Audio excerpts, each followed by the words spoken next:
I think obviously that was intentionally done, and in some ways was meant as an homage to Zeppelin, or even more recently a band that I grew up loving, Danzig. Glenn Danzig's first 4 records are always referred to as 1 through 4.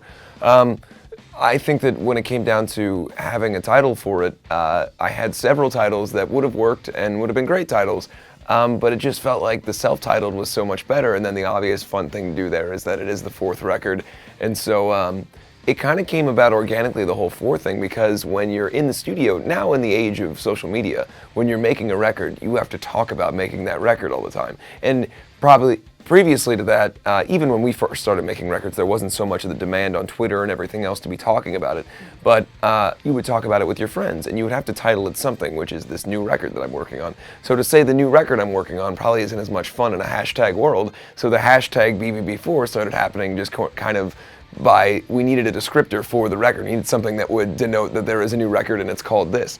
And the closer we got to releasing it, the less I felt like changing that hashtag, and the more I was like, well, I kind of like this 4 thing. I don't think that we sat down with the intention to write a song that had mass appeal or to say this is our crossover song, because to be fair, in 2014, that's kind of a fool's errand to say we're going to write a crossover song for a hard rock band.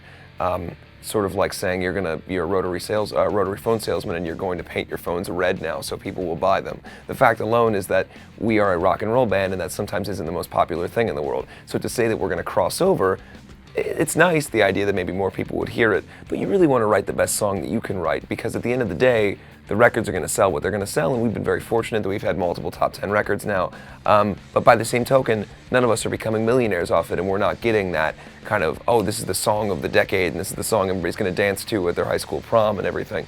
And not to say that that's the intention, but it's just very unlikely. I guess so. I guess that there is that kind of the line you walk of, do you want to make it seem to your fan base like you're trying to appeal to a broader fan base and that they're not good enough? I don't think that we've done that, but of course I wouldn't, right? Because I'm me, so I have to assume that I haven't done that, or otherwise I go insane. But I know what that's like, and there's certainly bands, I won't name any, but there's plenty of bands growing up that I had that experience with where I felt like, wow, we had a good thing going. Like, why'd you have to go and throw it away because you want the people that wouldn't like you anyway? But again, that really plays back to the bands that I remember when those things happened, and I remember being a fan, and I remember being perceptive enough to go, this isn't going to work, and then they're gone. My whole career, I've just wanted us to be the band that we want to be, and sometimes to do that, you have to make concessions when it comes to monetary gain. Again, we are not making millions of dollars off of records. We're not making $1 million off anything. So when it comes down to how do I get this tour on the road and everything else, when it comes to companies wanting to be endorsers or those kind of things, those maybe would be perceived to someone who has not had the years of experience or understanding how difficult it can be. Those might be perceived as being as sellout moments. But the reality is, I don't see it as a sellout when those people are helping pay for, I don't know, a video screen or whatever it is that's going to go on our stage and give our fans a better show. I've never once accepted a bunch of money for something I didn't believe in. I love the idea that Minor Threat would show up to shows and there wouldn't be a microphone there and he would just yell the lyrics and whatever. But that's not necessarily the show that I would want to give our fans. At this point in my career, I want to be able to show up and have a bunch of microphones and video screens and confetti and everything else because I want to give people that show.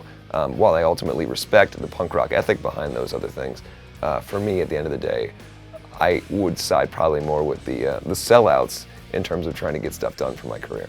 I'm obviously a huge Kiss fan, and they taught me so much about how to handle myself in terms of press and everything else when I was young that other bands I didn't see from other bands. I loved many other bands, but I wouldn't watch their interviews and feel a sense of like, wow, that guy's really on his game and understands what he's doing and seemingly is well spoken and understands the context in which he's speaking.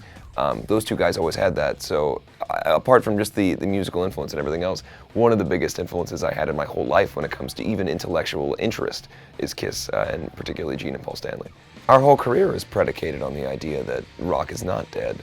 I always, obviously there's this thing that Gene got a lot of mileage out of, which is, the whole, rock is dead thing. And I understand that was a wonderful quote for Mr. Simmons. And I also understand as a lifelong Kiss fan that he's been saying these things for years and years with the intent to grab the headlines.